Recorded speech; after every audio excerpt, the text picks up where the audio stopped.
ଜାଣିଛ ତୁମେ ମୋ ଚାଟ୍ ଲିଷ୍ଟରେ ସବୁଠୁ ଉପରେ ଥିଲ।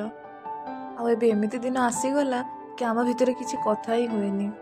ସେ ଗୁଡ୍ ମର୍ଣ୍ଣିଂ ଗୁଡ୍ ନାଇଟ୍ର ଟେକ୍ସଟ ସବୁ କୁଆଡ଼େ ପଳେଇଲା କେଜାଣି।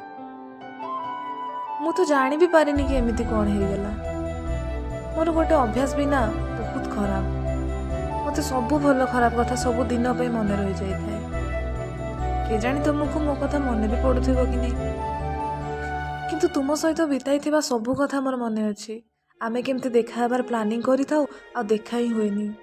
ସବୁ ଛୋଟ ବଡ଼ କଥାରେ ଆମେ କେମିତି ମଜାକ ବନେଇଥାଉ। ତୁମ ଫେଭରେଟ୍ ମୁଭି ମନେ ଅଛି?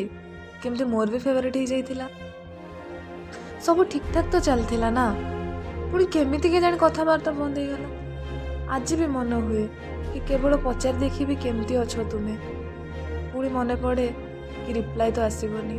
ଆଶା ବି ରଖିଥାଏ, ଅପେକ୍ଷା ବି କରିଥାଏ କି ତୁମେ ହିଁ କିଛି କହିବ। କିନ୍ତୁ ମୁଁ ଜାଣିଛି କି ଏ ଜନ୍ମରେ ଏହା ସମ୍ଭବ ବି ନୁହେଁ। କିନ୍ତୁ ସେ କିଛି ସମୟର ସ୍ମୃତିକୁ ମୁଁ ମନେ ପକାଇ ହସିଥାଏ। ମୁଁ ତୁମକୁ ବହୁତ ମନେ ପକାଇଥାଏ। ସତରେ ମୁଁ ତୁମକୁ ବହୁତ ମନେ ପକାଇଥାଏ।